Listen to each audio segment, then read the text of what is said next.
It is a great time to be a One Piece fan.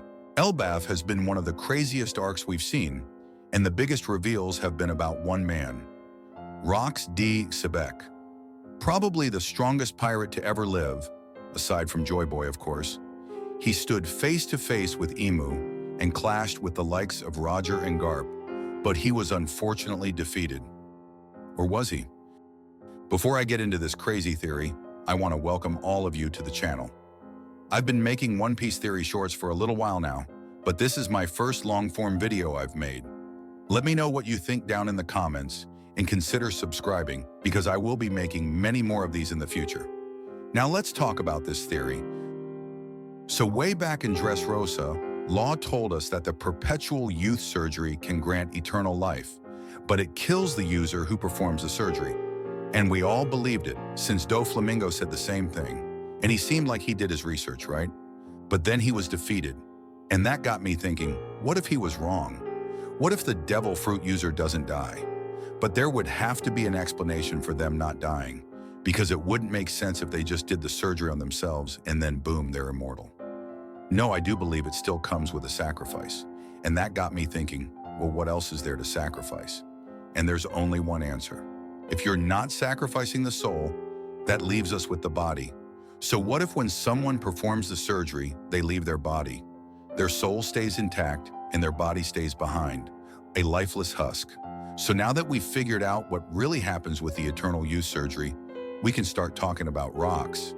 Now there's been a lot of speculation on what devil fruit he had, if he even had one at all. And after doing some research, I concluded that the most popular opinion was that Rox was a user of the same fruit as Law, the Ope Ope no Mi.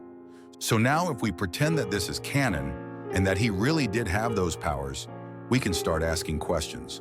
And this is where things start to get crazy, so stay with me. What if Rox had two things, the Ope Ope no Mi and a young son named Marshall D. Teach? Now Rox doesn't seem like someone who would be a great dad, or home a lot for that matter, so we can imagine Teach as a boy that waited up at night, every night, for his dad to return from sea and visit him.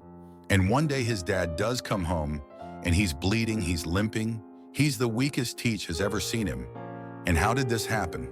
38 years ago, Rox was beaten at God Valley, but he didn't die. Rox escaped the island, and his crew was obliterated that night.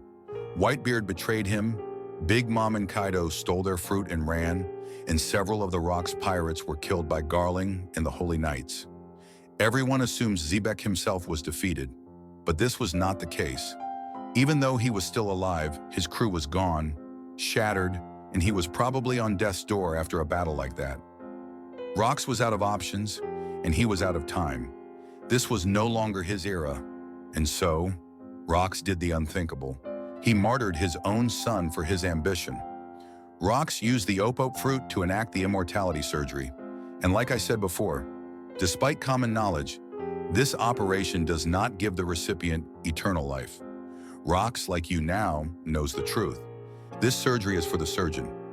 Rox takes his own heart, and he places it in his son's chest. Then his body crumples to the floor, lifeless, and the young Marshall D. Teach becomes the man known as Blackbeard. If we go back to the Roger crew flashbacks in Wano, we know that Teach never sleeps, and I think I know why. What if every time he goes to sleep now, Rox wakes up? Inside of Blackbeard's body, Rox just bought himself a new era. This is why the world thinks the youth surgery kills the user. It's a body-jacking procedure. The only thing they really give up is their devil fruit, as their original body dies.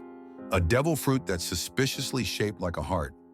We can gloss over this as thematic imagery for Corazon and Law, but realistically, there should be a deeper meaning as to why it looks like that. There are no coincidences in One Piece. Remember, devil fruits are born of human desires, and this fruit was born of the desire for immortality. So why does it look like a heart? And from there, this theory writes itself. The name Rox never shows up again, so the government assumes he died at God Valley. Roger, Rox's greatest rival, is dead now. As for Teach, he joins Whitebeard's crew. And in the shadows, Rox sneers at this family that Newgate has created, a crew built in spite of Rox's own philosophy.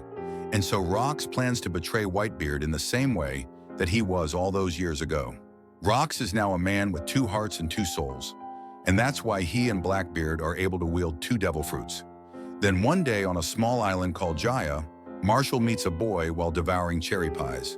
But Rox senses something is off about him. Outside the bar, Marshall closes his eyes, and Rox opens them, and he waits for the young pirate. He tells him that a man's dream never ends, a philosophy that Rox is literally exemplifying in that moment. And he gives the group pause. A cold chill shoots through the navigator, but the boy in the straw hat and his swordsman stand unfazed. They stay there looking, waiting, discerning. Does this kid see me? Rox wonders. They will meet again. Let me know down in the comments what you think about this theory, and if you liked it, please consider subscribing, because it will help me make more videos like these in the future. But anyways, thanks for watching, and I'll see you guys in the next theory. Peace.